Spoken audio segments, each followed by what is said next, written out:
The ancient mountains of Appalachia stood silent, watching over the small cabin that seemed to grow from the rocky soil itself. On the weathered porch, Martha Coleman's arthritic fingers worked methodically at a quilt that had been half-finished for nearly 3 years. Beside her, Henry sat motionless in his cedar rocker, eyes fixed on the distant ridgeline, as though searching for something lost decades ago.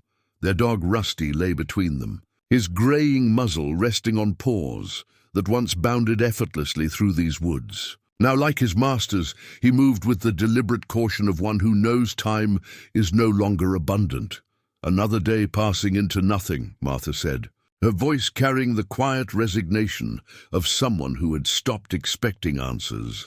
Henry's weathered hand reached absently to stroke Rusty's head. 52 years in these mountains had carved deep lines into his face, each one a story of hardship weathered or joy long faded. The silence between them had grown comfortable, like an old blanket, worn thin in places but still providing cover.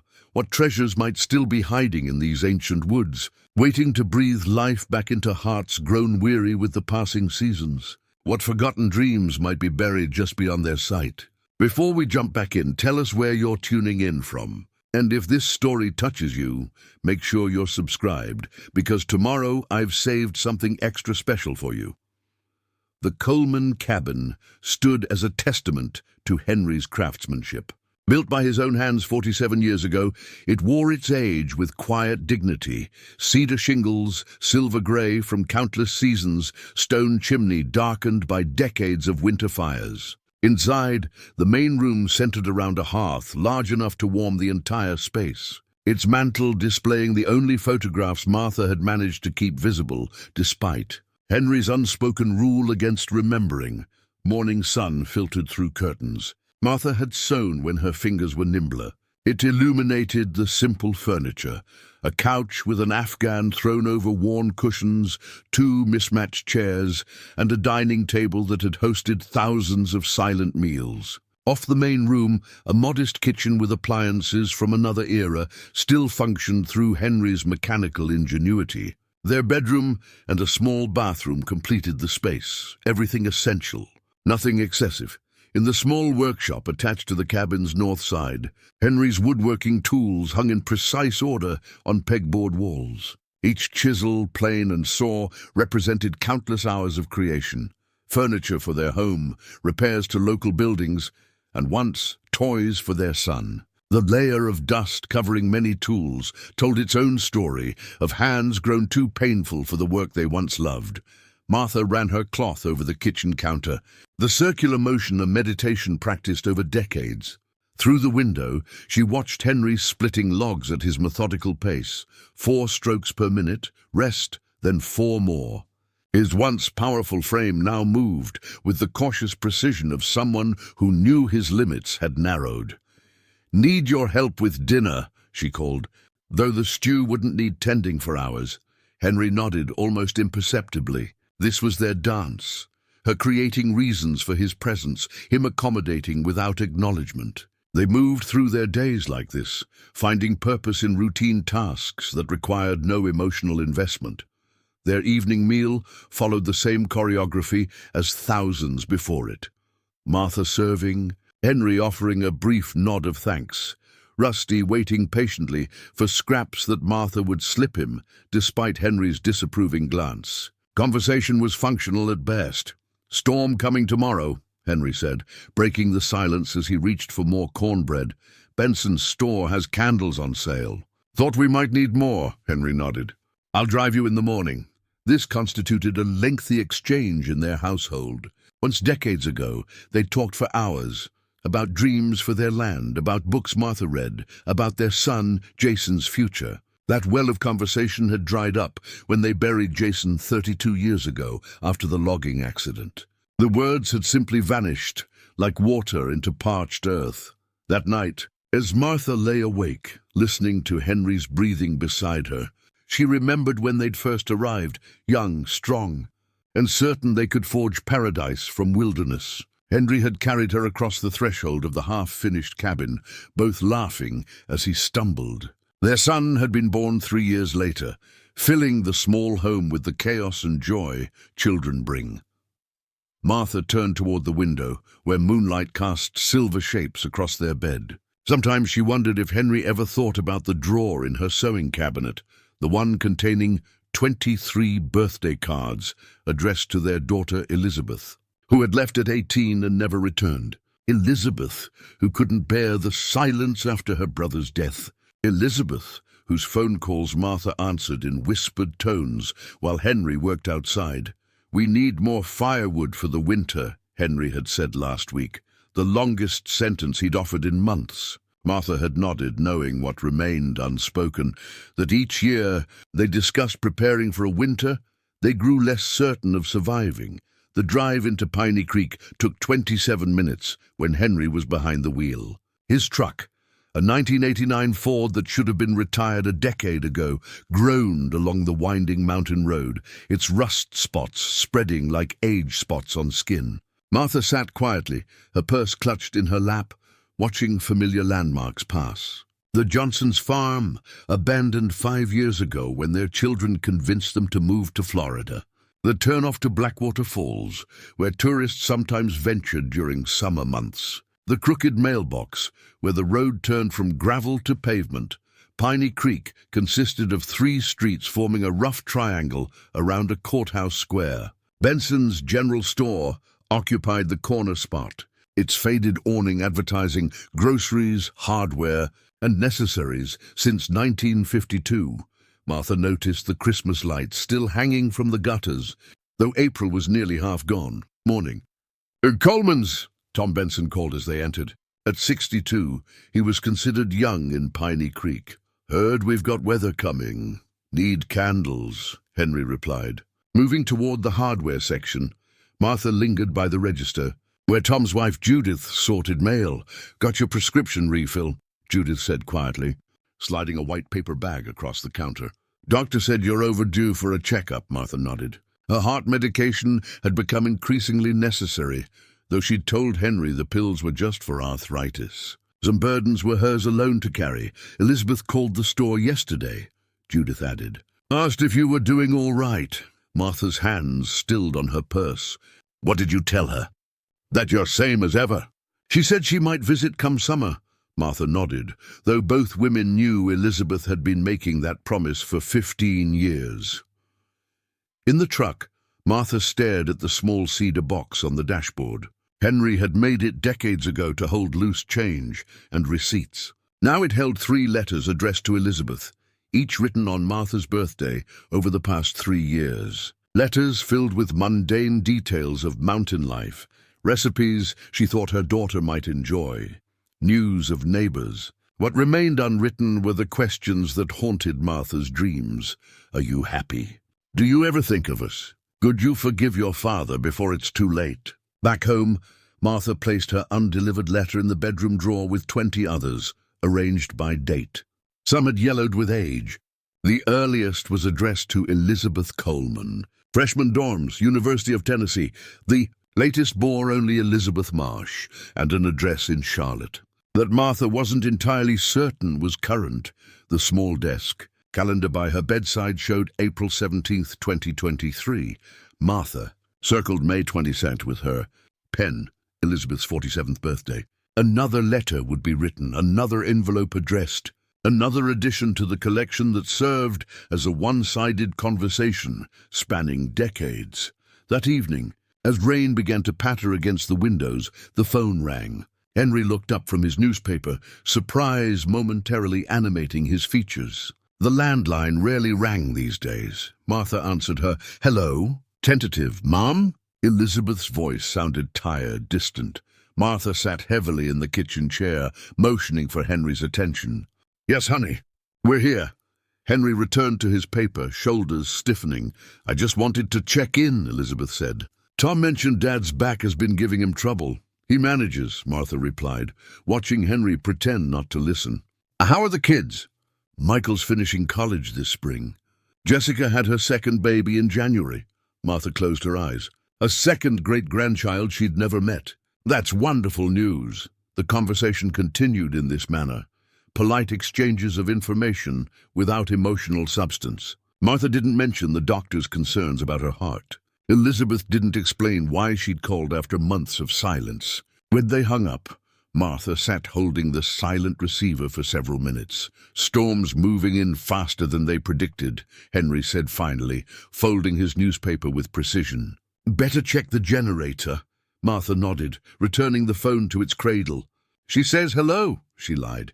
The storm arrived with a vengeance that night. Wind howled through the mountain passes, bending ancient trees and testing the strength of the cabin Henry had built.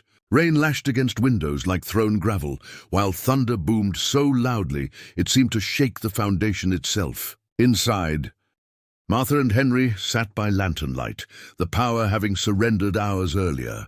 "Generators running low on fuel," Henry commented, his weathered face illuminated by golden light. "Might not last till morning," Martha nodded, counting seconds between lightning flashes and thunderclaps. The storm was directly overhead now. Rusty huddled against her legs, his old body trembling with each boom.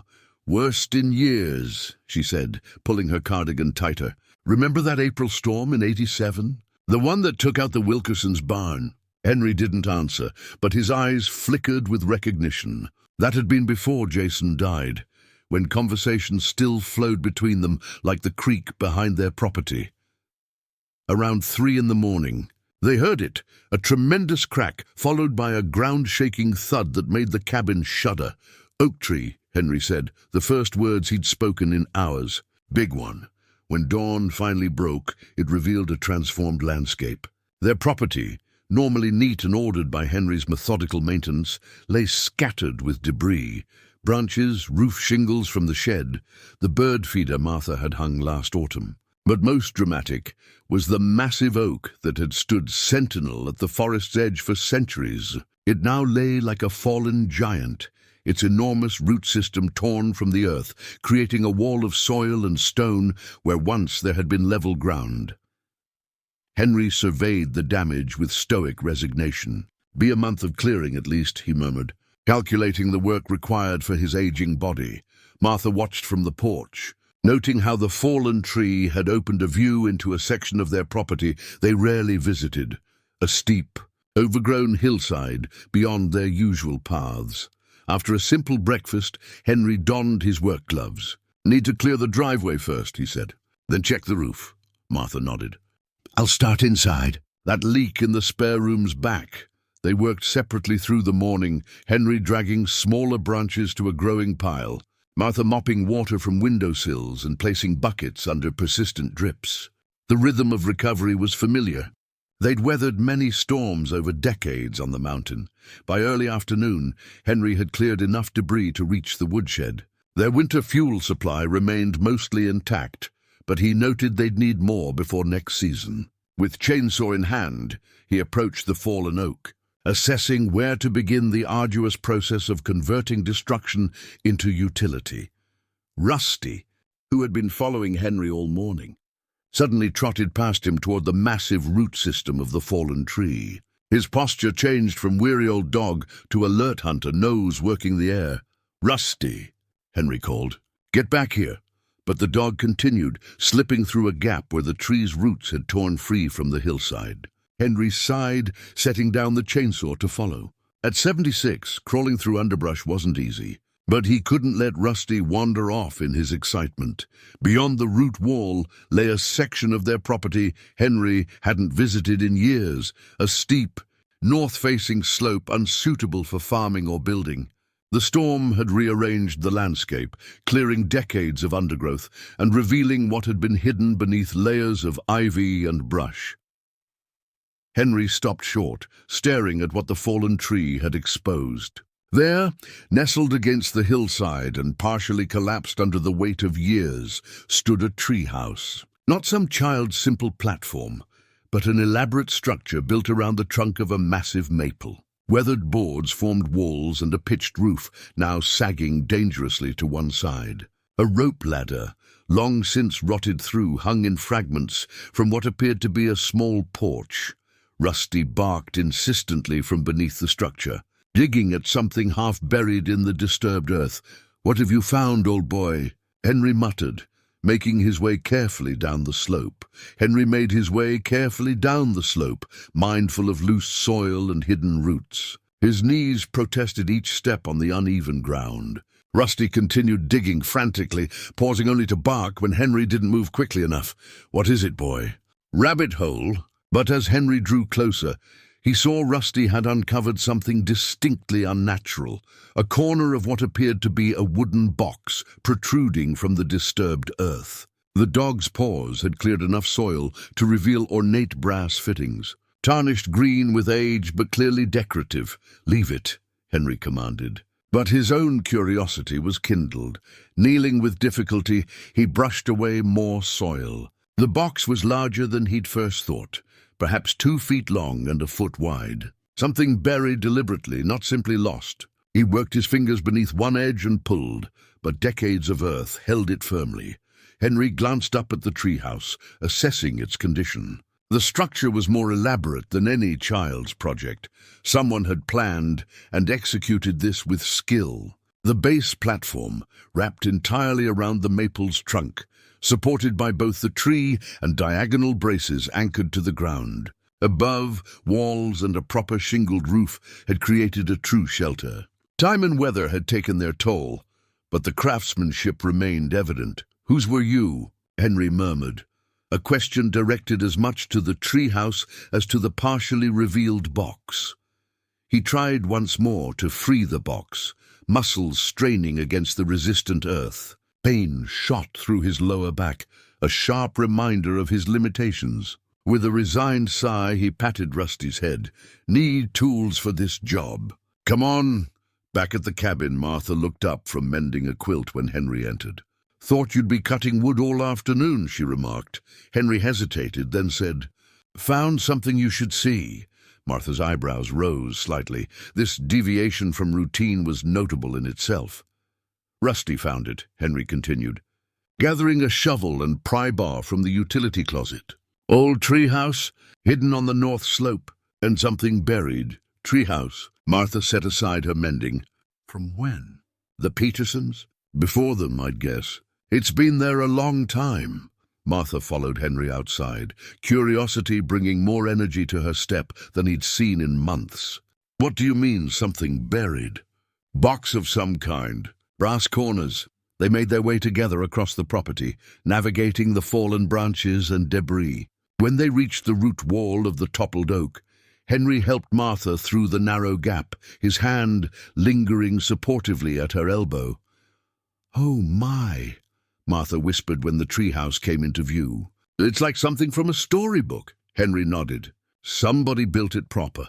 No child did this alone, and Rusty found something underneath." Martha was already making her way down the slope, more nimble than Henry expected. The dog had resumed digging, having cleared more earth around the box. In daylight, with both of them present, the scene took on an almost ceremonial quality, as if they were archaeologists uncovering some ancient artifact. Henry drove the shovel into the soil beside the box, leveraging it carefully to avoid damage. Martha knelt nearby, brushing away loose dirt with her hands. They worked in tandem, speaking little but coordinating their efforts with the unconscious synchronization of long partnership. The work was slow and taxing. Twice Henry had to rest, sitting on a fallen log while Martha continued clearing soil with a garden trowel she'd brought. As the afternoon sun filtered through the trees, they exposed more of the box, its wood darkened with age, but remarkably preserved in the dense clay soil. "It's cedar," Henry noted, recognizing the wood, "made to last underground." Finally, with the pry bar carefully positioned, Henry leveraged the box free from its earthen vault. It emerged with a soft sucking sound, revealing itself fully, for the first time in what must have been decades. The cedar box was stoutly constructed with dovetailed corners, reinforced by decorative brass fittings. Though no lock secured it, the lid had been sealed shut by time and moisture. "Should we open it here?" Martha asked, her voice hushed. Henry considered the deepening afternoon shadows and the difficulty of the return journey. "Better take it back. Clean it proper." As they carried the box between them up the slope, Martha's face held an expression Henry hadn't seen in years. Genuine anticipation. His own thoughts raced with questions about who had built the treehouse, who had buried this box, and why it had remained hidden on their property for so long. For the first time in decades, they shared something beyond grief and silence, a mystery waiting to be unraveled. Back at the cabin, Henry cleared the kitchen table with unusual haste, pushing aside his half-completed crossword puzzle and Martha's sewing basket. Martha brought a basin of warm water and clean cloths, treating the box with a reverence normally reserved for family heirlooms. "Careful with the brass," Henry cautioned, as Martha gently sponged decades of soil from the ornate corner fittings. "Don't want to damage the patina." The cleaning revealed more details. The cedar had been sanded smooth before being treated with oil that had preserved it underground. The brass corners featured embossed designs of leaves and vines. Most surprising was the top of the box, where crude but determined lettering had been carved. "Timothy's Treasures." "Timothy," Martha read aloud, running her fingers over the name. "Who was Timothy?" Henry shook his head. "Must have been before our time. We bought the place from the Petersons in '76, and they'd been here since the '50s. As the light outside faded to dusk, they completed their careful cleaning. The moment of opening had taken on ceremonial significance. Both felt it shouldn't be rushed or treated casually. Henry found a butter knife and gently worked it around the seam, where moisture and time had sealed the lid to the base. "Ready?" he asked, looking to Martha for confirmation. She nodded, her hands clasped tightly in anticipation. With careful pressure, Henry pried upward. The lid resisted, then released with a soft popping sound. Inside, layered carefully, were the treasures of a child's world, preserved remarkably by the cedar box and its underground vault. Martha gasped softly as Henry removed items one by one, and placing them gently on the clean kitchen towels she'd laid out. Her compass with a cracked glass face, but still functional needle.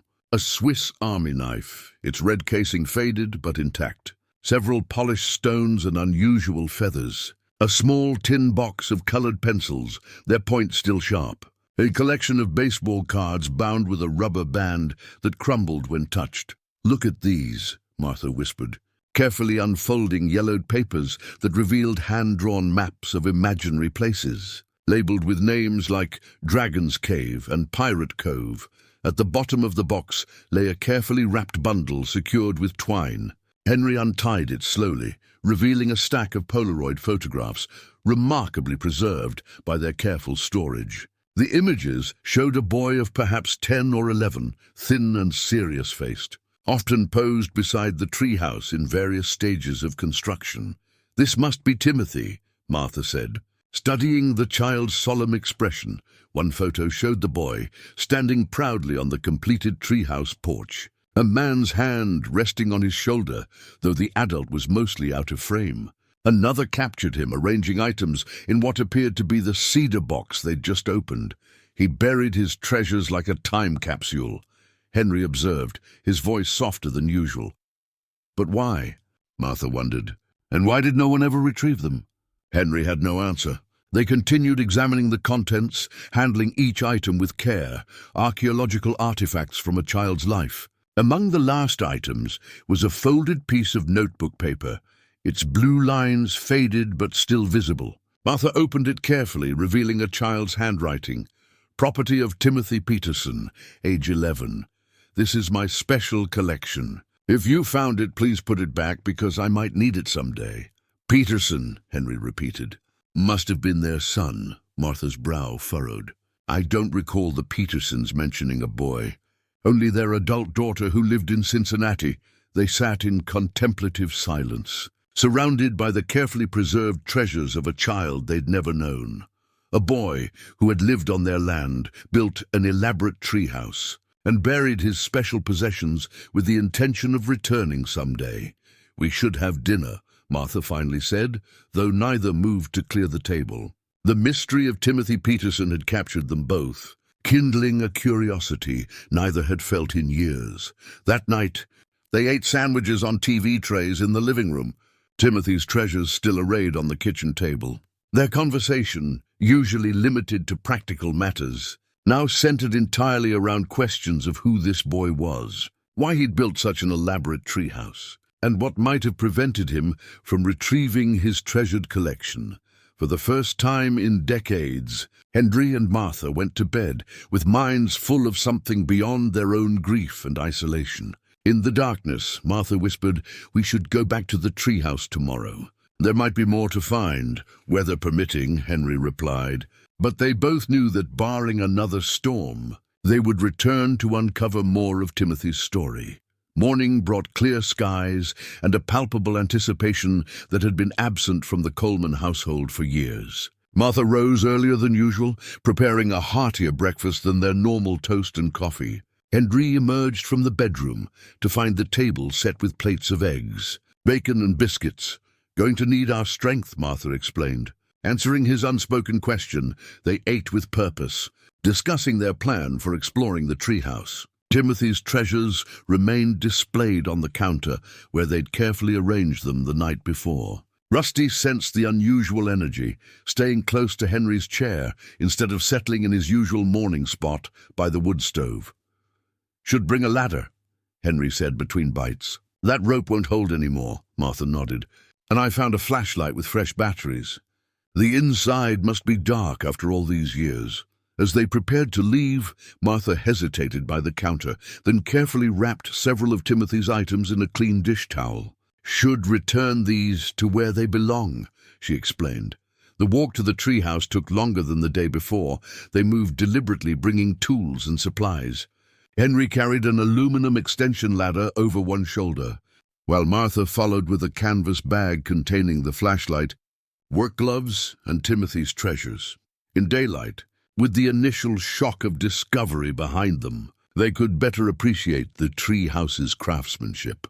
Despite decades of exposure, much of the structure remained intact, a testament to the care of its construction. The platform measured approximately 8 by 10 feet, with the small enclosed cabin portion taking up about half that space. The roof, though sagging in spots, had protected much of the interior from the worst weather. Henry positioned the ladder against the platform and tested its stability. "I'll go first," he said, his tone leaving no room for debate despite his age. Martha watched anxiously as he climbed. His movements were slow but sure, each step carefully placed. When he reached the platform, he knelt to examine the weathered boards. "Solid enough," he called down. "Built with pressure-treated lumber. Be careful," Martha cautioned as he made his way toward the small door that hung partially open on rusted hinges. Henry ducked his head to enter. Disappearing from Martha's view, moments later she heard his muffled voice. "You should see this, Martha."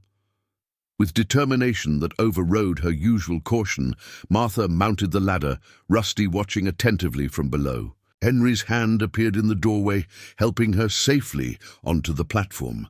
The interior of the treehouse was small but had been meticulously planned. Built-in benches lined 2 walls, with crude shelving constructed above them. A small table was bolted to the floor beneath a single window, which still contained fragments of glass. Though fallen leaves and debris had accumulated over decades, the space retained a sense of purpose, a child's kingdom carefully conceived. "Look here," Henry said, directing her attention to the walls. Every available surface had been covered with drawings, notes and magazine clippings, some still visible despite years of exposure.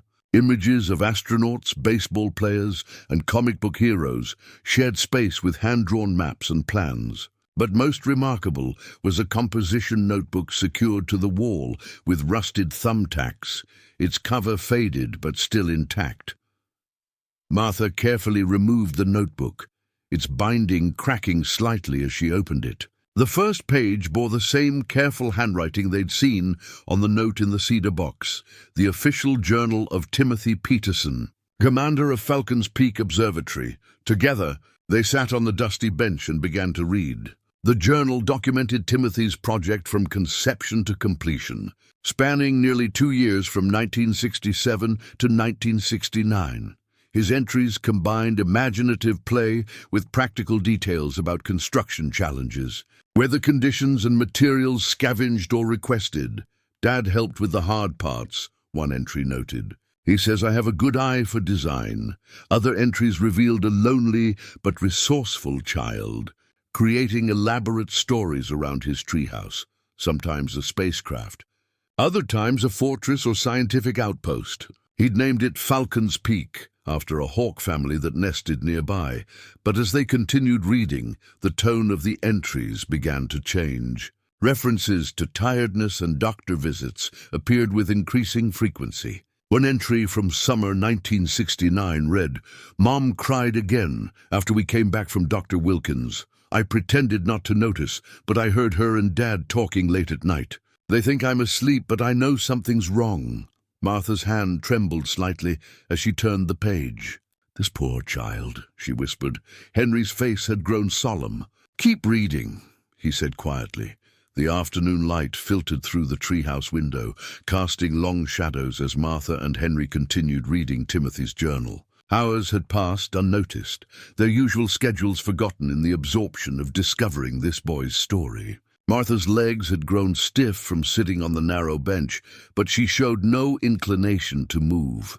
The journal entries from late 1969 revealed Timothy's growing awareness of his illness. He never named it directly, referring to it only as the tired sickness that kept him from school and eventually confined him mostly to his home. The treehouse had become his sanctuary, a place where he could pretend the illness didn't exist.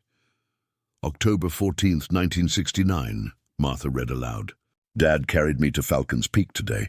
First time in 2 weeks I've been strong enough. Mom didn't want him to, but I begged. Sometimes I think they forget this place helps me more than the medicine does.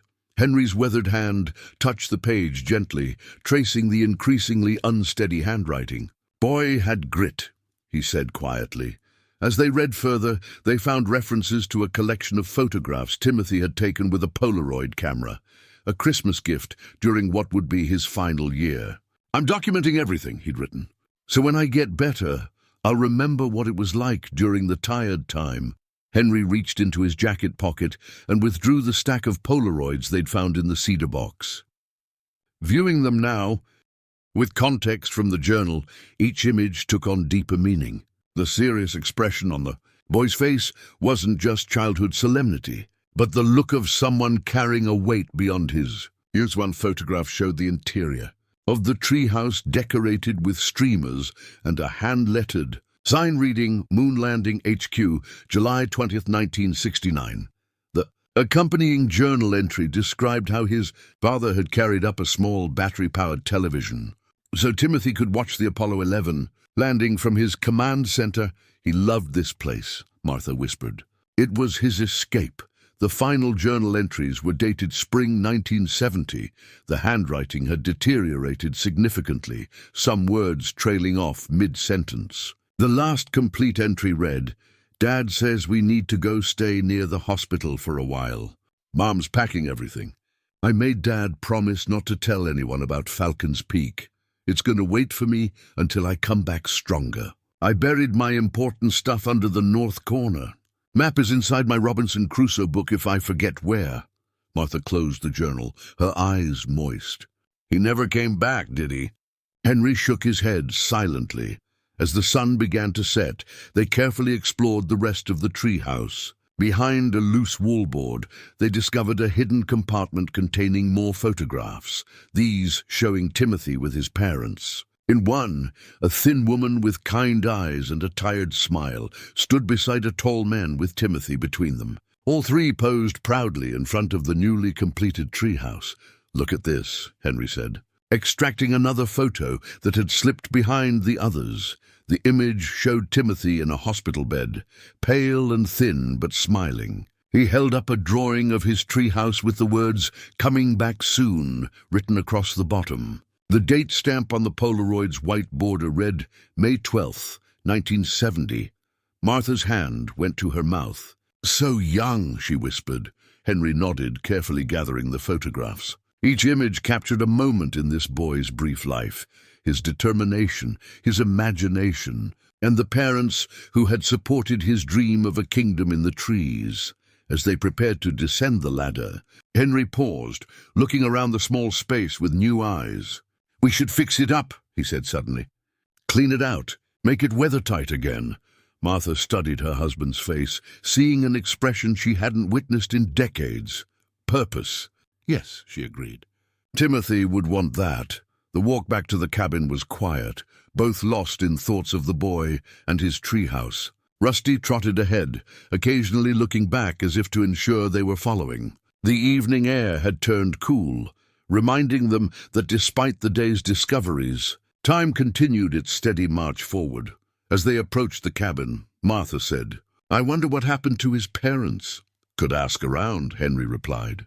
"Tom Benson's family goes back generations here. He might know." For the first time in years, they sat at their kitchen table and talked long into the evening, not about their own losses, but about a boy they'd never met, whose courage in the face of illness had somehow bridged the decades to touch their lives. The next morning, Henry woke before sunrise, something that hadn't happened voluntarily in years. His mind had been active through the night. Thoughts of Timothy's treehouse and the work needed to restore it, occupying his usual dreamless sleep. Beside him, Martha stirred, her eyes opening to find him already sitting on the edge of the bed. "You're up early," she observed. "Thought I'd get back to the treehouse," he replied. "Need to assess what materials we'll need." Martha nodded, hiding her surprise at his initiative. "I'll come with you after breakfast." By mid-morning, they were back at Falcon's Peak, Henry equipped with a tape measure and notepad. The practical challenge of restoration had awakened his dormant carpentry skills, and Martha watched as he examined joists and support beams with professional scrutiny. "Foundations still solid," he announced, knocking on one of the main support posts. "Whoever built this knew what they were doing." "Timothy's father," Martha reminded him. "Remember the journal? Dad helped with the hard parts." Henry nodded, making notes about lumber requirements. The project would be expensive on their limited income, but neither mentioned this constraint. Some things transcended practical considerations. While Henry assessed structural needs, Martha continued cleaning the interior. She had brought cleaning supplies and garbage bags, determined to restore dignity to Timothy's special place. As she carefully removed decades of leaves and debris, she uncovered items that had been hidden beneath the accumulated detritus. Colored glass marbles, more baseball cards, a small toy car missing 2 wheels. "Henry," she called, holding each discovery up to the light streaming through the door. "Look at these." He paused in his measurements, joining her inside the small structure. His hand briefly touched hers as she passed him a faded comic book recovered from beneath the built-in bench, a small, unconscious gesture of connection that would have been unthinkable days earlier. Martha turned her attention to the small table bolted beneath the window. Its surface was water-stained and warped, but something about its construction caught her eye. Unlike the rough-hewn benches, the table had been carefully crafted with a smooth top and beveled edges. Running her hand across it, she felt a slight difference in one section. "There's something here," she murmured. Examining it more closely, a thin line indicated a hidden compartment, a secret drawer built into the underside of the table. With careful pressure, the panel slid open, releasing a musty smell of trapped air and old paper. Inside lay an envelope, yellowed with age, but protected from the worst elements by its clever hiding place. "Henry," Martha called again, her voice hushed with discovery. He knelt beside her, their shoulders touching as they examined the envelope together. Across the front, in Timothy's careful handwriting, were the words, "To whoever finds my kingdom." Affixed to the envelope with fragile, yellowed tape was a small brass key.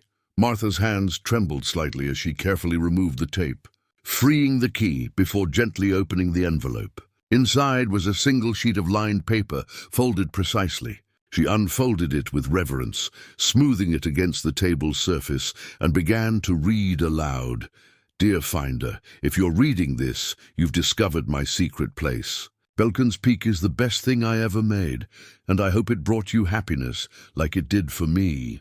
Dr. Wilkins says I might not come home from the hospital this time. Mom doesn't know I know this. She keeps telling me I'll be back to finish my summer reading list, but I heard her crying when she thought I was asleep.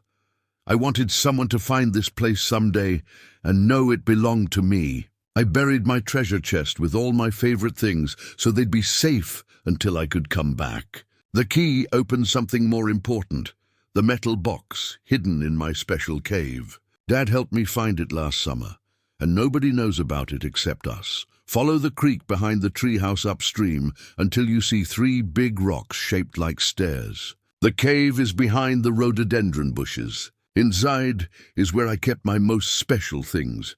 I hope whoever finds this will take care of Falcon's Peak. Maybe you could let other kids play here someday. I wouldn't mind. Timothy Peterson, May 16th, 1970.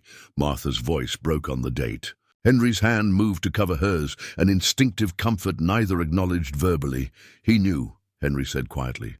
Boy knew he wasn't coming back. Martha nodded, unable to speak for a moment. When she did, her voice was resolute.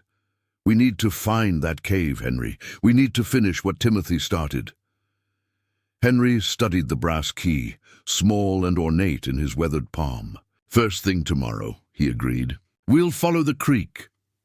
As they made their way back to the cabin that evening, both were quiet, contemplating the letter from a dying child who had reached across 50 years to touch their lives. The boy's courage in the face of his own mortality had awoken something in them, a sense of purpose, of responsibility, of connection to something beyond their own pain.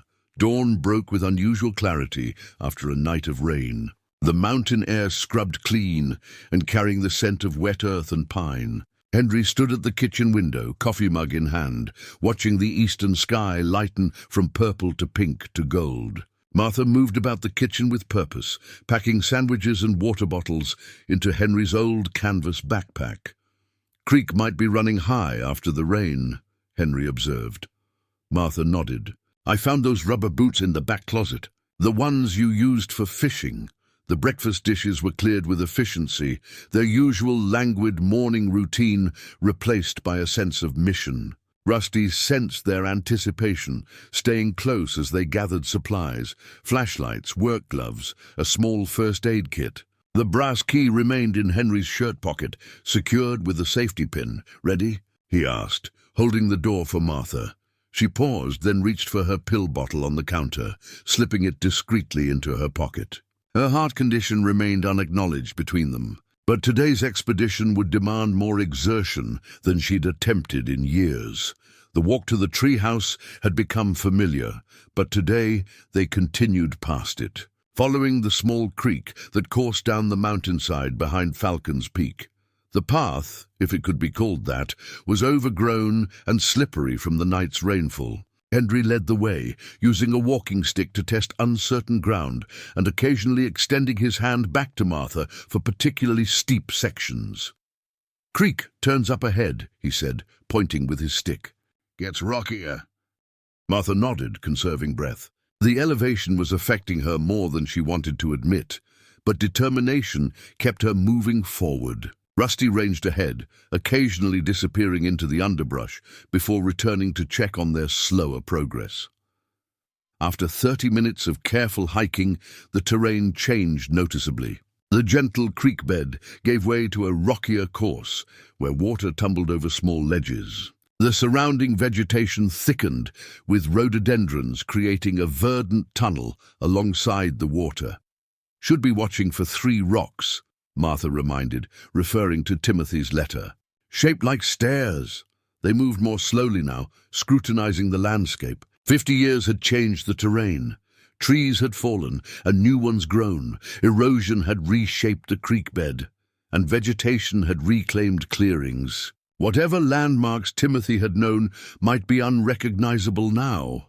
There, Henry said suddenly, pointing across the creek to a formation partially obscured by ferns. 3 flat stones ascended in a natural stair-step pattern, the lowest half submerged in the flowing water. Martha's pulse quickened. That must be it. Crossing the creek required careful navigation across slippery stones. Henry went first, testing each step before extending his hand back for Martha. The cold water occasionally splashed over their boots, but they reached the opposite bank without incident. The rhododendron thicket beyond the stone steps had grown dense over decades, creating an almost impenetrable wall of twisted branches and glossy leaves. Henry used his walking stick to part the foliage, searching for any opening that might indicate a cave entrance. "Might not be visible anymore," Martha suggested, catching her breath. "After all this time," Henry nodded grimly. "Timothy said it was behind the rhododendrons. Must still be there." He began methodically working his way along the thicket, occasionally dropping to his knees to peer beneath the lower branches. Martha joined the search, moving in the opposite direction, her gloved hands parting the dense undergrowth. Rusty, who had been exploring nearby, suddenly barked sharply from several yards away. His front paws were planted at the base of the largest rhododendron, tail wagging with excitement. "He's found something," Martha said, making her way toward the dog. Henry joined her as she knelt beside Rusty. The dog had identified an opening at the base of the thicket, a narrow gap barely visible unless one was directly before it. Years of growth had nearly sealed the entrance, but it remained passable for someone determined enough to squeeze through. Henry shined his flashlight into the opening, revealing a low passage extending back into darkness. "This is it," he said quietly. Timothy's cave. The small brass key seemed to grow heavier in his pocket, a tangible connection to a boy who had stood in this same spot half a century earlier, creating a secret world only he and his father knew about. "How do we get in?" Martha asked, eyeing the narrow opening skeptically. Henry considered the challenge. At 76, crawling through a tight, unknown passage presented significant risks. But the alternative, leaving Timothy's final mystery undiscovered, seemed unthinkable now that they had come this far. "I'll go first," he said, removing his backpack and placing it beside Martha. "If it opens up inside, I'll call back for you." Martha wanted to protest, but recognized the determination in his voice. Instead, she helped him position the flashlight and watched as her husband, who had barely left their porch for routine tasks in recent years, lowered himself to the ground to begin the difficult entry into Timothy's final secret place. Henry lowered himself to the ground, ignoring the protest of his knees and back. The damp earth soaked through his pants as he positioned himself on his stomach, flashlight extended into the dark opening.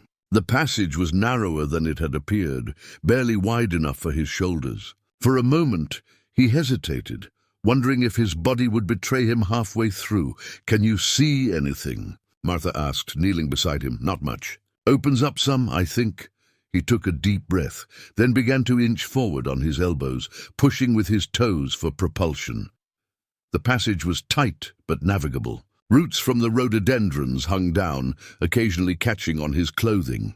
The earthy smell of damp soil and stone surrounded him as he crawled forward, flashlight beam bouncing with each movement. After about 6 feet, the passage widened and heightened enough for him to rise to his hands and knees. "It opens up," he called back, voice echoing slightly. "There's a chamber ahead." A few more feet of crawling brought him into a space that could indeed be called a cave, a natural hollow in the hillside, perhaps 10 feet across at its widest point and high enough to stand hunched over. Years of water seepage had carved the space from the mountain's softer stone, creating a pocket protected from the elements. Henry's flashlight beam revealed something immediately. This space had been used. A crude wooden shelf had been built against one wall, and flat stones had been arranged to create a level floor in the center. Cobwebs draped every surface, but beneath them the deliberate organization remained evident. "Martha," he called. "It's safe. Come through." He heard her movement in the passage, accompanied by Rusty's excited whining. A few moments later she emerged, hair disheveled and knees muddy, but eyes alight with discovery. "Oh my," she breathed, taking in the small cavern. Timothy's secret headquarters. Henry nodded, playing his flashlight across the space. On the wooden shelf sat several items, a stack of comic books sealed in a plastic bag, a Boy Scout canteen, a small battery-powered lantern long since dead. "Look," Martha said, pointing to the back wall. There, spread across the natural stone, was a child's mural, painted directly onto the rock face with what appeared to be model paints. Though faded, the scene was still discernible. A rocket ship soaring through space, stars and planets in bright colors, and a small astronaut figure standing on what was clearly meant to be the moon. At the bottom, in careful lettering, Commander Timothy's Moon Base, 1969. "He made his own world here," Martha whispered. Henry nodded, a tightness in his throat making speech difficult. His flashlight continued to explore the small cave, finally coming to rest on an object partially concealed beneath the wooden shelf, a metal box, approximately the size of a bread loaf, painted silver with mission control stenciled across the top. "That must be it," Martha said. "What the key opens." Henry knelt beside the box, brushing away decades of dust and cobwebs. The small metal lockbox was remarkably well preserved in the stable environment of the cave. A simple hasp secured the lid with a small brass padlock, precisely the size for the key in Henry's pocket. With reverent care, he unpinned the key and held it over the lock, hesitating. "Should we?" Martha asked, suddenly uncertain. "It feels so private." Henry considered her question seriously.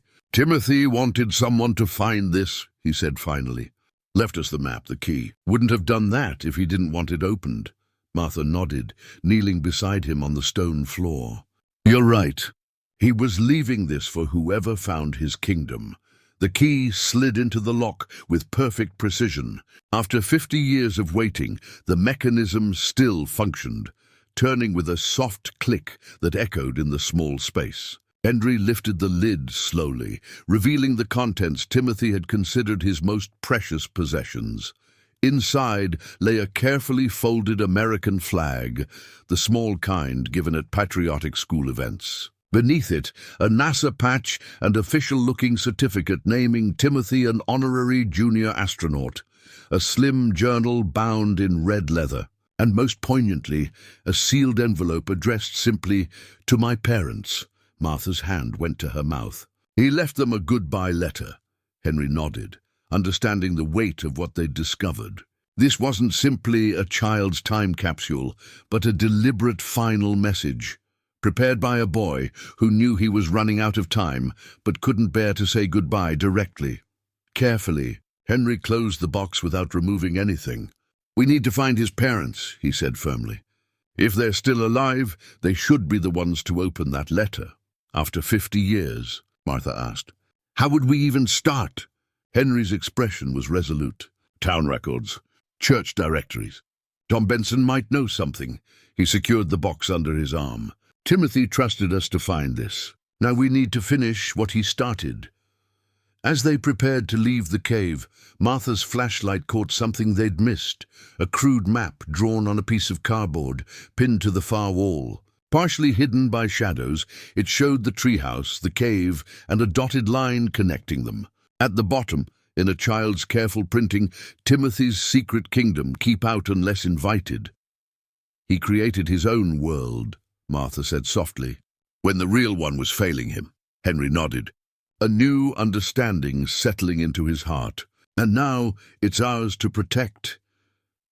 The journey back to the cabin was arduous, their pace slowed by fatigue and the precious cargo Henry carried. The metal box, wrapped carefully in Martha's scarf, represented a responsibility neither had anticipated when they first discovered the treehouse. By the time they emerged from the forest, afternoon shadows had lengthened across their property. "I'll call Tom Benson," Martha said as they approached the cabin. "If anyone knows what happened to the Petersons, it'll be him." Inside, Henry placed the metal box on the kitchen table beside Timothy's other treasures. The collection had grown: journal, photographs, cedar chest, and now this final, most personal repository. He stood looking at these artifacts of a child's life, feeling the weight of obligation to a boy who had died before he and Martha had even purchased this land. Martha's conversation with Tom was brief but productive. She returned to the kitchen with a notepad. "Tom says Timothy's mother passed about 20 years ago," she reported, "but the father moved to Asheville after selling the property. He thought the man might still be alive.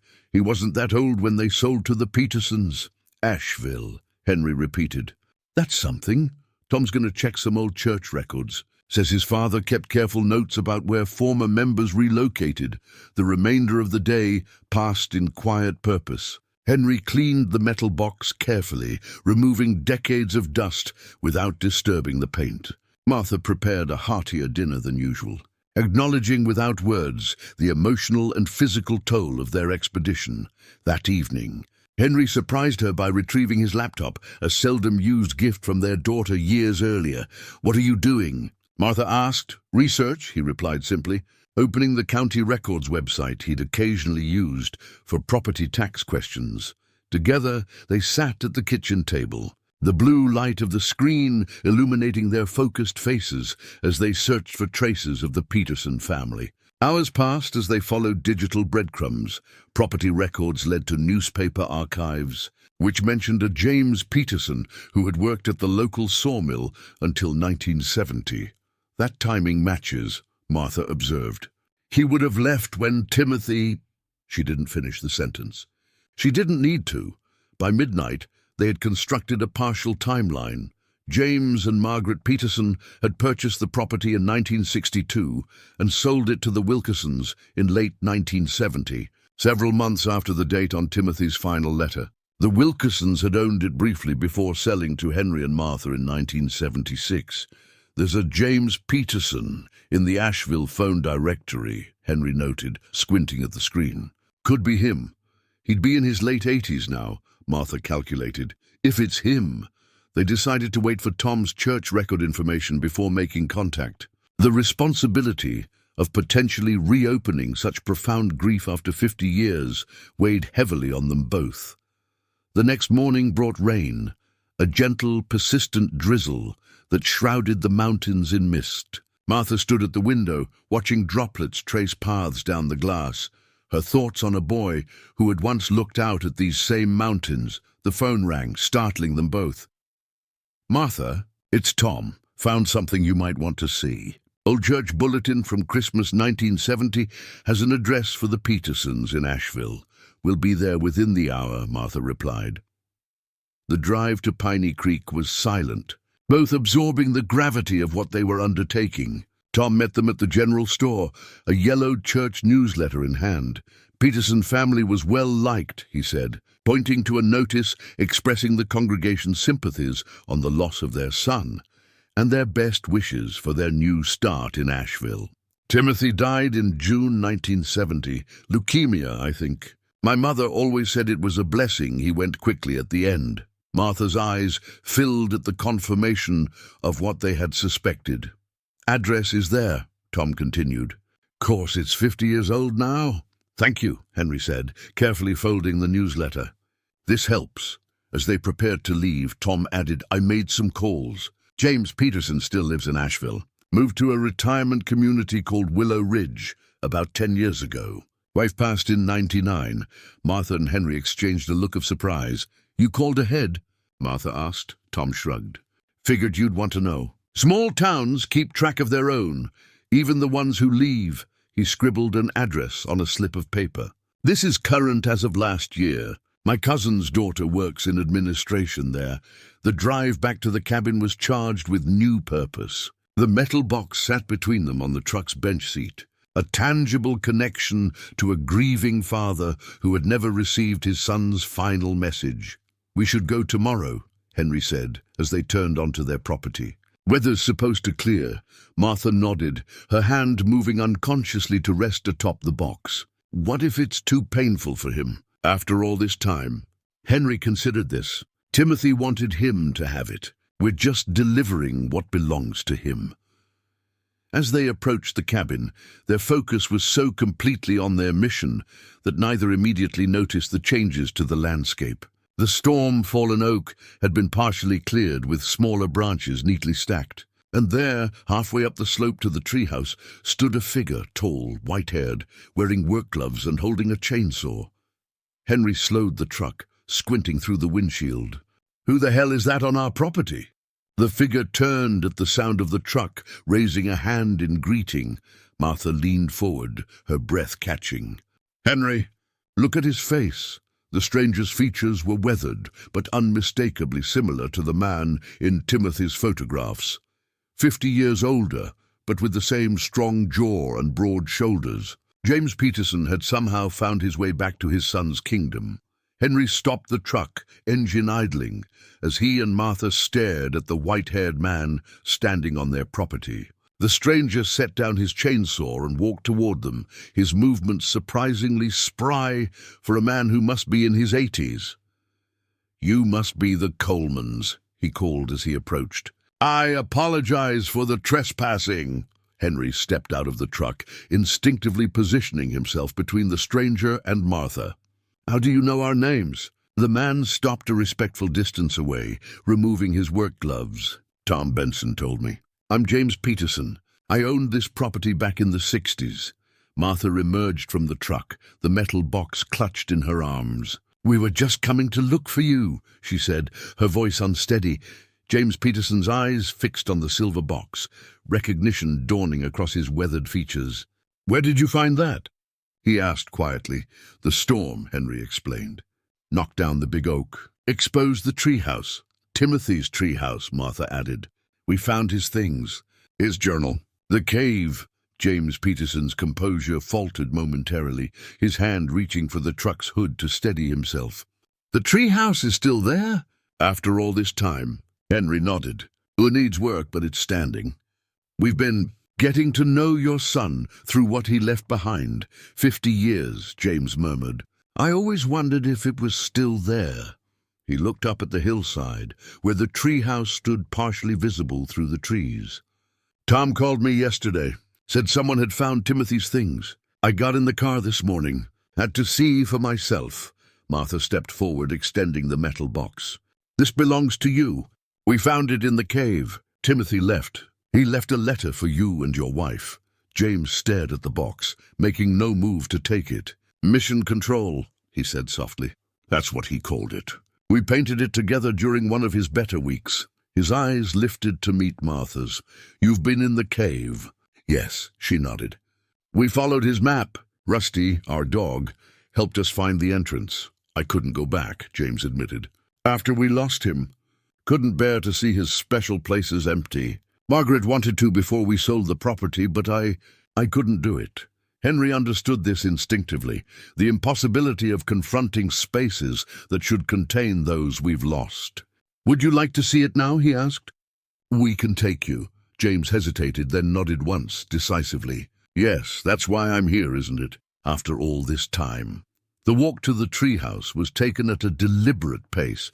James Peterson, occasionally pausing to reorient himself in a landscape that had changed over 50 years. When they reached the fallen oak that had exposed the treehouse, he stopped. "This was all thick forest before," he commented. "Tim chose this spot because you couldn't see it from the house. Wanted his own world." As the treehouse came fully into view, James grew silent. His face worked with emotion as he took in the weathered structure he and his son had built together. "The summer of 68, he said finally. "Tim was 9. Drew up the plans himself on graph paper. I told him it needed to be sturdy enough to withstand hurricanes." A sad smile crossed his face. "Guess it did at that." Henry had brought the ladder, positioning it against the platform. "It's still solid." "We've been inside." James approached slowly, resting a hand against one of the support posts. "Tim insisted on pressure-treated lumber. Said he was building it to last forever." His voice caught on the last word. With surprising agility for his age, James mounted the ladder, pausing at the top to gather himself before stepping onto the platform. Martha and Henry remained below, instinctively understanding his need for privacy in this moment. Long minutes passed as James Peterson reunited with his son's creation. When he emerged, his eyes were red-rimmed, but his expression was peaceful. "Thank you," he said simply as he descended, "for finding this, for caring for it. "We found this in the main room," Martha said, withdrawing a cassette tape from her pocket. The label, faded but legible, read, "Play Me Last," in Timothy's careful handwriting. It was in the metal box. James stared at the small tape as if it were a live thing. "I never knew about that," he said softly. Tim was always secretive about his special projects. "We have an old tape player," Henry offered. "Back at the cabin." James nodded, accepting both the tape and the still unopened metal box Martha offered again. "I think I'm ready to hear what he left for us," he said.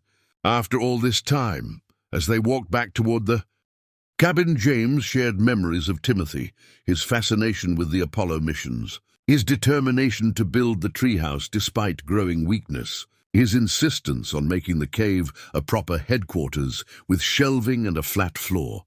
He never complained, James said. Not once during the whole illness. Just kept making plans, like there would always be more time. The metal box and cassette tape, carried now in James's hands, represented a connection to his son that had waited patiently. For half a century, a final message from a child who had known his time was limited but had, nonetheless, built as if for eternity.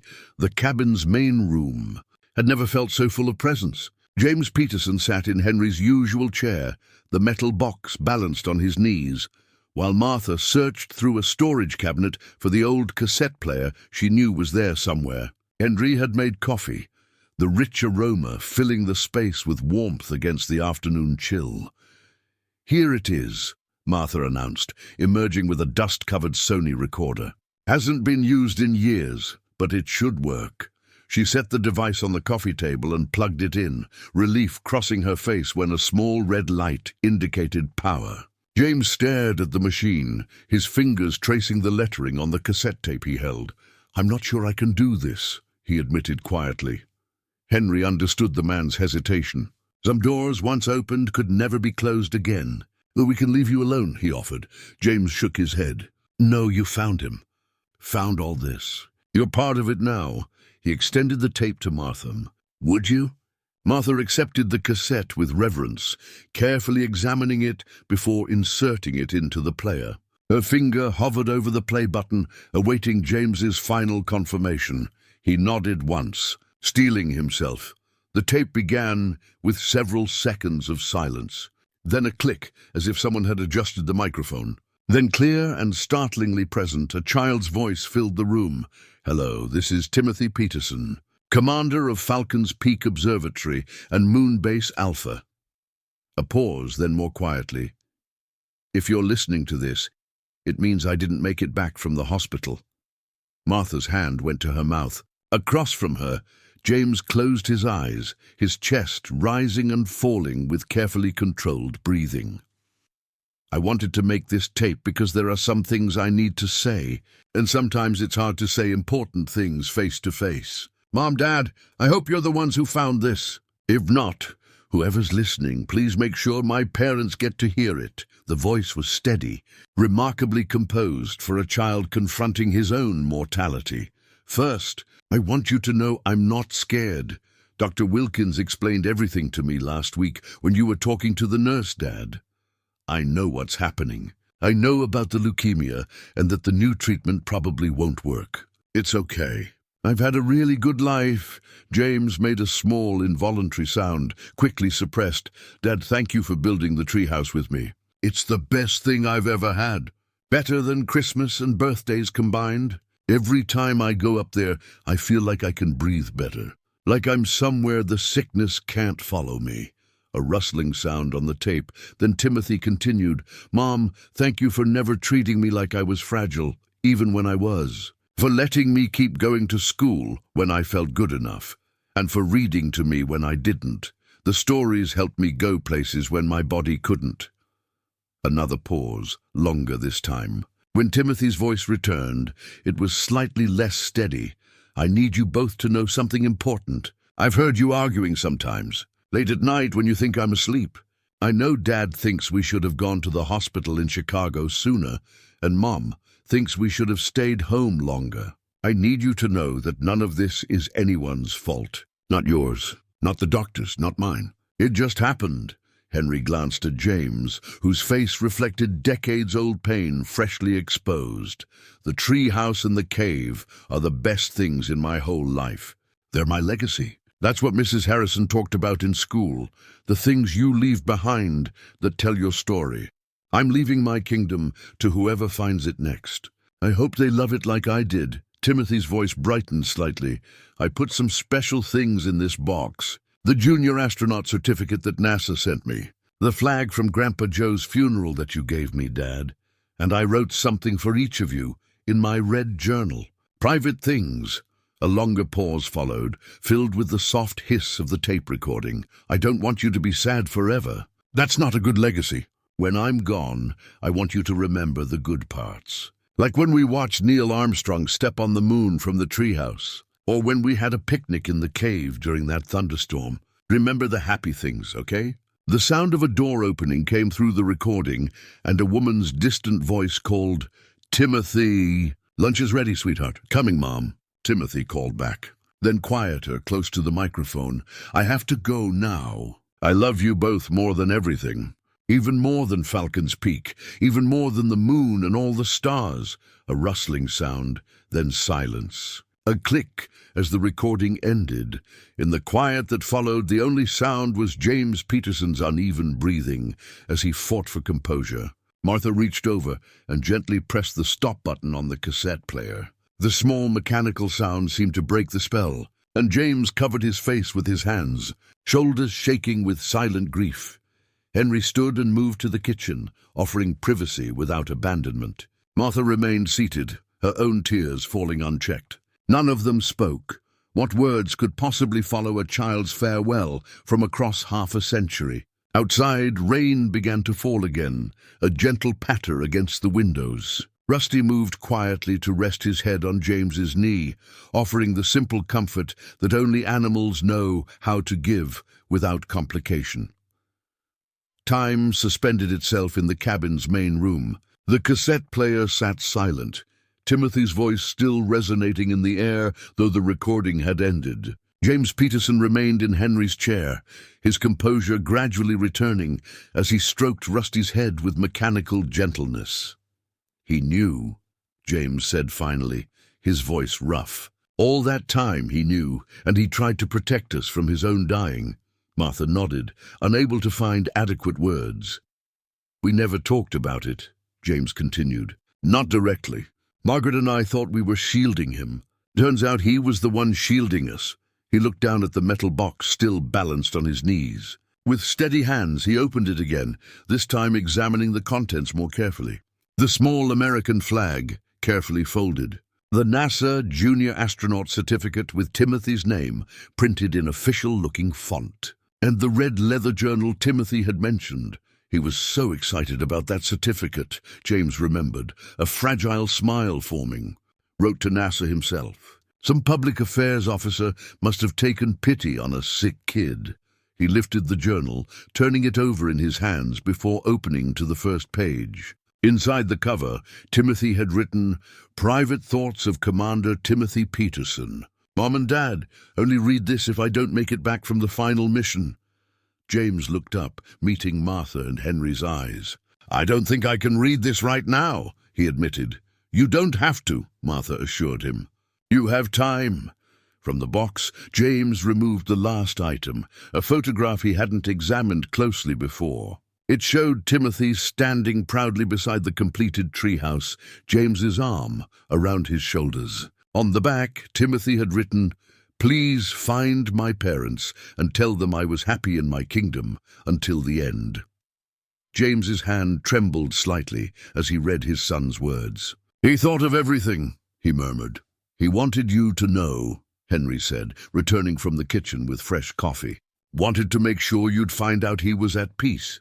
James nodded, studying the photograph. "This was about 2 months before the end. He insisted on going up to the treehouse, even though he needed help with the ladder by then." His thumb traced the outline of his son's face. "Margaret wanted to take down the treehouse afterward. I couldn't bear to look at it either. So we sold the property instead." "To the Wilkersons," Martha supplied. "Yes, nice couple." "No children." James set the photograph carefully on the coffee table. "I told them about the treehouse, but not about the cave. That was just for us. For Timothy and me." The three sat in companionable silence for several minutes, the shared experience creating an unusual intimacy among virtual strangers. Outside, the rain had stopped, and late afternoon sun broke through the clouds, casting long shadows across the yard. "Would you like to see the rest?" Henry asked eventually. "We've organized everything we found. The journal from the treehouse, the maps and drawings." James hesitated, then nodded. "Yes, I think I would." "If you don't mind." Martha led him to the kitchen table, where Timothy's treasures were arranged with careful respect. James moved among them slowly, touching each item, occasionally offering a quiet explanation. This was from his grandfather. He collected unusual rocks. He loved these adventure comics. When he came to the journal they'd found in the treehouse, the record of Timothy's project from conception to near completion, James sat down. Heavily, I'd forgotten how much detail he put into everything, he said, turning pages filled with childish but precise architectural drawings. He wanted to be an engineer, said he'd design buildings on the moon someday. As James continued examining the collection, Martha prepared a simple dinner. The original plan of driving to Asheville had been set aside in the emotion of the afternoon. Without discussion, it was understood that James would stay the night, the first guest in the Coleman cabin in many years. Over the meal, James shared stories of Timothy, not the illness that had claimed him, but the vibrant life he'd lived in his short years, his determination to build the perfect treehouse, his fascination with the Apollo program, the elaborate stories he created about his kingdom. He never wasted a day, James said, accepting the coffee Martha offered. Even toward the end, when he was mostly confined to bed, he'd make me describe everything I saw outside his window. Said he was collecting details for later. Henry found himself speaking of Jason, their son, something he'd done rarely in the decades since the logging accident. Martha added her own memories, tentatively at first, then with growing animation as the shared experience of parental loss created a bridge across their different circumstances. As night fell, James carefully repacked Timothy's treasures in the metal box, adding the treehouse journal and the other items they'd discovered. "I should head back to Asheville tomorrow," he said, "but there's something I'd like to ask you first." Morning arrived with unusual clarity, the storm-washed air crystalline as sunlight filtered through the pines surrounding the cabin. Henry rose early, finding James already awake and seated on the porch with a cup of coffee, gazing toward the hillside where the treehouse stood partially visible among the trees. "Sleep all right?" Henry asked, joining him. James nodded. "Better than I have in years, oddly enough." He gestured toward the treehouse. "Been thinking about what I wanted to ask you." Inside, they could hear Martha moving about the kitchen, the familiar sounds of breakfast preparation, providing a domestic counterpoint to the weight of their conversation. "Timothy wanted his kingdom to continue," James said, his voice steady. "Wanted someone else to find joy in it after he was gone. That's what he said in the recording." Henry nodded, waiting. "I'd like to help you restore it," James continued. "The treehouse. Make it sound again, weather-tight." He turned to meet Henry's gaze directly. "I'm a retired contractor. Still have my tools, still have my skills." It would mean a great deal to me," Henry considered the offer. The restoration was a project he'd already determined to undertake, but his aging body and limited carpentry skills made the task daunting. "We'd be grateful for the help," he said simply. James's relief was visible. "Thank you. I need to do this. For Timothy. For myself too, I suppose." Over breakfast, the three discussed logistics. James would return to Asheville to gather tools and supplies, then come back in a few days to begin work. The project would take time. The treehouse needed extensive repairs to be safe and functional again. "If you're serious about this," Henry said, spreading a topographical map of their property across the table, "we should make a proper plan. Materials list, timeline." James smiled faintly. "Timothy would approve." He was big on proper plans.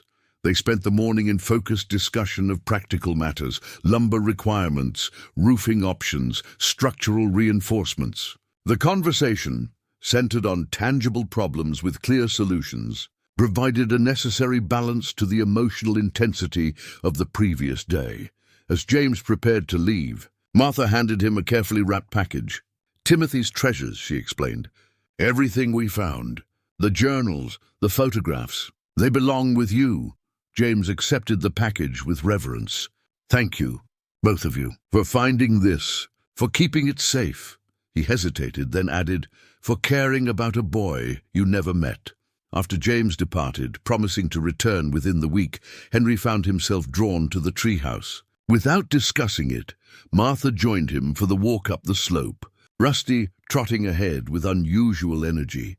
The structure looked different to Henry now that he knew its history, not just an abandoned childhood project, but a deliberate legacy, created by a boy who understood he might not have much time, but built for permanence anyway. "We should clear this area first," Henry said, indicating the overgrowth surrounding the base. "Make it accessible," Martha nodded. "The platform needs reinforcing before any other work can be done." They discussed the restoration with the practical focus of people accustomed to maintaining a mountain property. But beneath the technical conversation ran a current of something deeper, a sense of purpose neither had felt in years. Back at the cabin, Henry surprised Martha by retrieving his woodworking tools from the workshop, where they had gathered dust for nearly a decade. The arthritis in his hands made fine work difficult now, but he could still handle basic carpentry. One by one he cleaned each tool, checking edges, oiling moving parts. Martha watched from the doorway. "You're going to help him rebuild it," she observed. "Seems right," Henry replied without looking up from his work. "Boy built it to last forever. Least we can do is give it a fighting chance."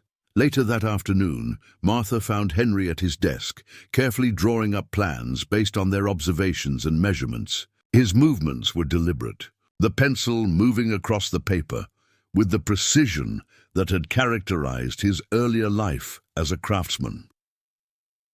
"This support beam needs replacing entirely," he explained when she looked over his shoulder.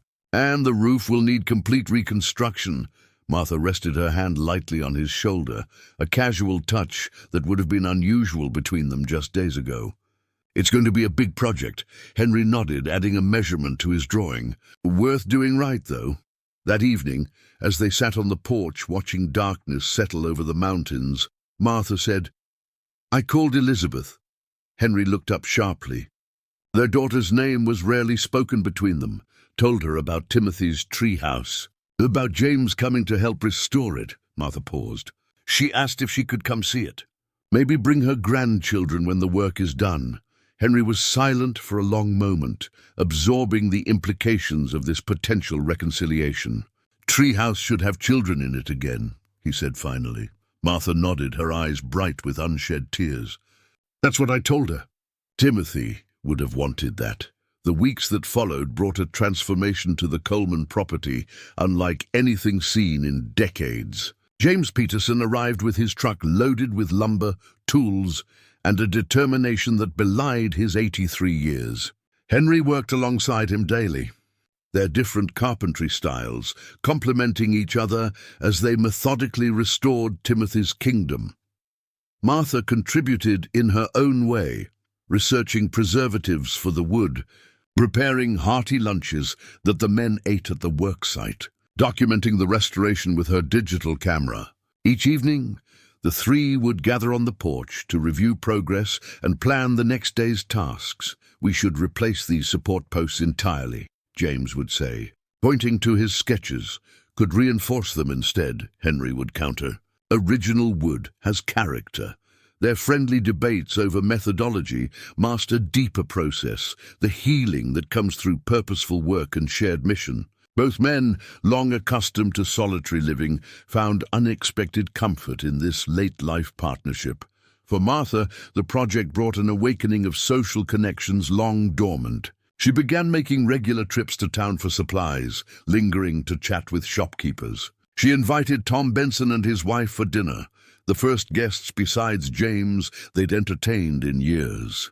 She spoke with Elizabeth weekly now, sharing updates on the restoration and tentatively rebuilding the relationship fractured decades earlier. "She's coming next month," Martha told Henry one evening, "with her youngest granddaughter. The one who loves climbing trees." Henry nodded, absorbing this news with complex emotions. Tree House will be ready by then. As the restoration progressed, word spread through the small community about the Coleman's project. Tom Benson had shared the story of Timothy Peterson and his remarkable treehouse with several longtime residents who remembered the family. Some began stopping by to see the work and share memories of Timothy, a quiet boy who'd loved the library, who'd won the science fair despite his illness, who'd always carried a notebook for his special projects. One Saturday, a small delegation from the Historical Society arrived, asking permission to document the restoration for their archives. "This is part of our community's story too," the elderly president explained. "A testament to a child's vision and determination." Henry, normally wary of outsiders, surprised Martha by agreeing immediately. The physical demands of the work awakened muscles long unused, and both Henry and James felt the toll of their efforts. Yet neither complained or suggested slowing the pace. If anything, they seemed energized by the challenge. Often working until dusk forced them to stop. "Timothy would approve of our modifications," James observed one afternoon as they installed a safer ladder system. "He was always looking for improvements to his design." By the third week, the transformation was remarkable. The sagging roof had been completely rebuilt with proper shingling. The platform had been reinforced and leveled, with rotten boards replaced. The walls had been repaired with a combination of original wood and new materials seamlessly integrated. Inside, the built-in benches and small table had been carefully preserved, with Timothy's wall drawings protected behind clear sealant. On a particularly warm day in early June, Martha arrived at the worksite with a special delivery, a package that had arrived that morning from James's granddaughter in Seattle. She digitized all the family photographs she could find, James explained as he opened it, including these. From the envelope emerged a collection of freshly printed photographs, Timothy at various ages, often posed with his parents. In one, he stood proudly beside a science fair project about moon geology. In another, he sat in what was clearly a hospital bed, smiling despite obvious illness, a NASA poster visible on the wall behind him. "I thought we might frame some of these," James suggested. "For the treehouse, so visitors would know who built it."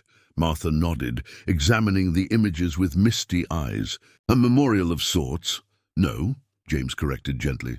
"Not a memorial, a celebration. That's what Timothy would have wanted." The following day, as they worked on the finishing touches, a vehicle appeared on the driveway, an unfamiliar car with rental plates. From it emerged a woman in her late 40s, her movements hesitant as she approached the property. Henry, working on the ground near the treehouse, spotted her first. Something in her posture, in the way she tucked her hair behind her ear, caused his hands to still on the wood he was sanding. "Martha," he called, his voice uncharacteristically unsteady. Martha emerged from the cabin where she'd been preparing lunch. She stopped short at the sight of the visitor, one hand rising to her throat in surprise. "Elizabeth," she called tentatively. The woman nodded, an uncertain smile forming. "I know I'm early," she said, "but I couldn't wait another 2 weeks to see this treehouse you've been telling me about." Martha moved forward quickly, embracing her daughter with an urgency born of decades of separation. After a moment's hesitation, Elizabeth returned the embrace. From the treehouse platform, James watched the reunion with quiet understanding. He climbed down carefully and approached Henry, who stood frozen, unsure of his welcome in this moment. "Go on," James urged softly.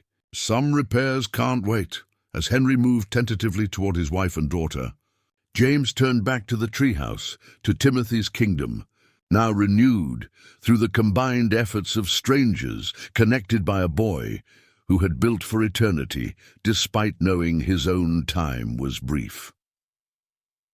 Summer settled fully over the mountains, bringing long golden evenings and the rich scents of wildflowers and pine. The treehouse restoration had been completed the week before, culminating in a small reopening ceremony attended by neighbors, members of the Historical Society, and most significantly, Elizabeth, with her granddaughter Sophie, a bright-eyed 7-year-old with Timothy's same love of adventure. The morning after the celebration found Henry and James walking the perimeter of the property, their pace unhurried, conversation flowing easily between two men who had become unlikely friends through shared purpose. "What will you do now?" Henry asked as they paused near the creek that led to Timothy's cave. James considered the question. "Head back to Asheville tomorrow. My apartment is waiting," he smiled faintly. "But I think I'll visit more often, if that's all right with you and Martha." "Always welcome," Henry replied. Meaning it sincerely, they continued their walk, discussing practical matters, maintenance the treehouse would need, whether to add a protective railing to the platform, James's suggestions for reinforcing the cave entrance. Beneath these tangible concerns lay the unspoken acknowledgement that their shared project had reached its natural conclusion. Near the property's eastern boundary, James stopped suddenly, looking thoughtful. "There's something I've been considering," he said. "A final touch, if you're amenable." That afternoon, the three of them, James, Henry, and Martha, gathered at a spot halfway between the cabin and the treehouse. Elizabeth and Sophie joined them, along with Tom Benson, who had brought a small Norway spruce sapling from his nursery.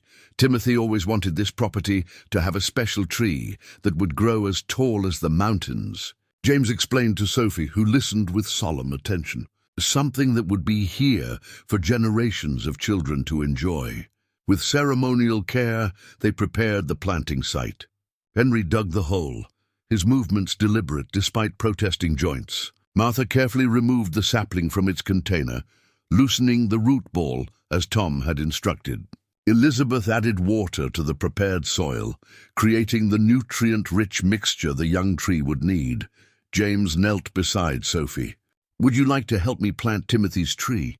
The child nodded earnestly, her small hands joining his weathered ones to guide the sapling into its new home. Together, the unlikely extended family, connected through loss, discovery, and renewal, secured the young tree in place. "In 50 years, James told Sophie, this tree will be taller than the treehouse. You can bring your grandchildren to see it."